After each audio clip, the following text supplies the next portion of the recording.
Most people who come to Valletta look up at the baroque palaces, at the church domes, at the honey-colored limestone catching the afternoon light. And it is beautiful, genuinely one of the most beautiful capital cities in Europe.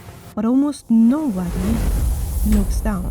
Beneath these streets, there is another city entirely. A city that goes back more than 3,000 years. It is carved into the limestone by the Phoenicians, expanded by the Romans, and used by the Knights of St. John. Today, we are going to explore Malta's underground.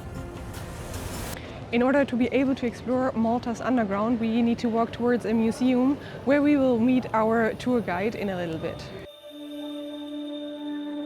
Alright, so this is where the tour starts. We are walking underground now. We got equipped with light because obviously underground it will be completely dark down there. So let's walk down the stairs.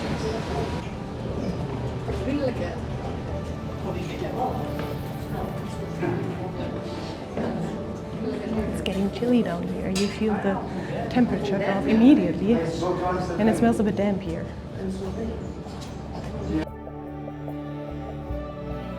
So all of this started already in the 16th century.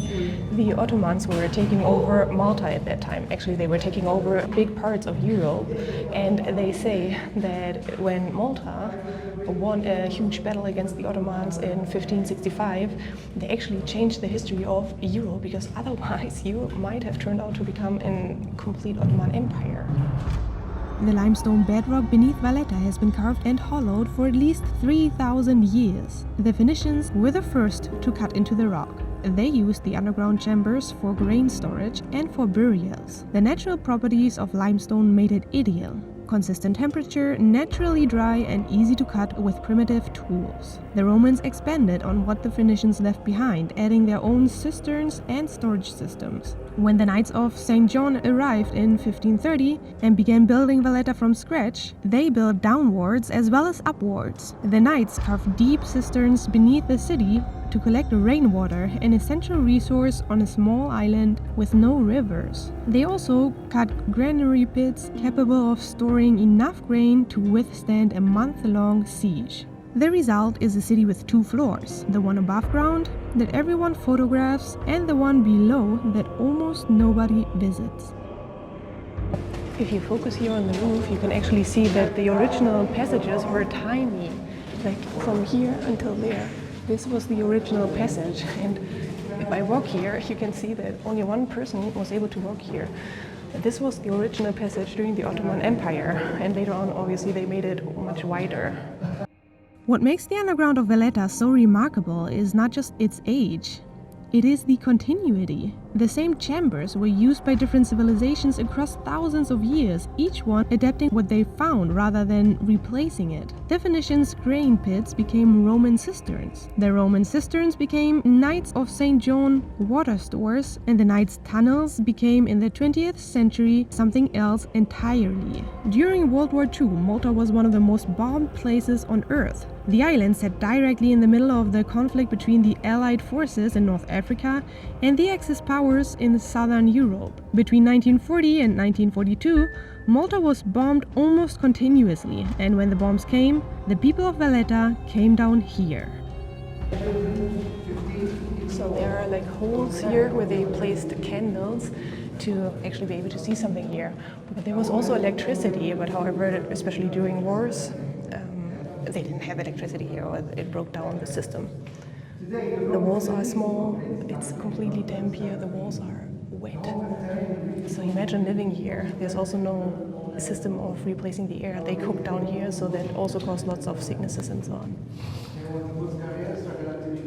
So this here is how people used to live during World War II. These are the shelters, and these were homes for entire families. It's tiny there, and of course completely dark. People were able to rent these kind of homes from the government for a very small price. And obviously this here was the safest place for them. But even though these tunnels are 3 levels deep, you can still hear what was going on overground, even 3 levels below the ground. It is insane. Imagine being here in darkness for hours, days, and hearing what is going on up there without really knowing what is happening, without knowing if your house is still there or not, if people up there are dying. The siege of Malta lasted from 1940 to 1942, 2 years during which the island was subjected to one of the most intense aerial bombing campaigns in the history of warfare. More bombs fell on Malta per square kilometer during those 2 years than on any other place in the Second World War. The people of Valletta spent entire days and nights in these tunnels. Thousands of people, families, elderly, children, sheltering in the same limestone chambers that the Phoenicians and the Knights had carved for entirely different purposes centuries before. It feels extremely claustrophobic. Like, you can see that there's not much space from the roof. The pathways are tiny. It is dark in here. It is really nothing comfortable. I imagine it to have been extremely unhygienic as well, with so many people being sheltered here.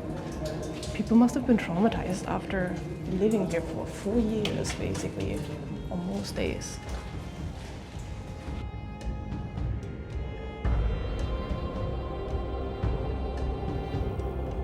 There are lots of cisterns here as well to provide the entire city or population with water, and this one here is the biggest one.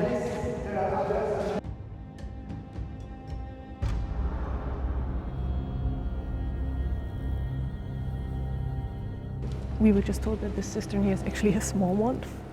From here it seems enormous, but there are much bigger ones all over Malta to save like rainwater and stuff, or to have water for drinking for the population. And you can see on the walls like all of these roots here. Look at that, from trees from above the streets. That's kind of crazy.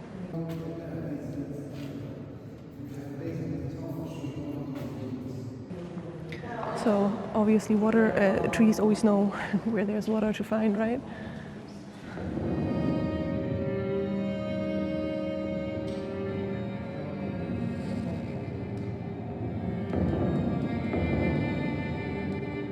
It actually feels good to be on the streets again and to feel the sunlight again.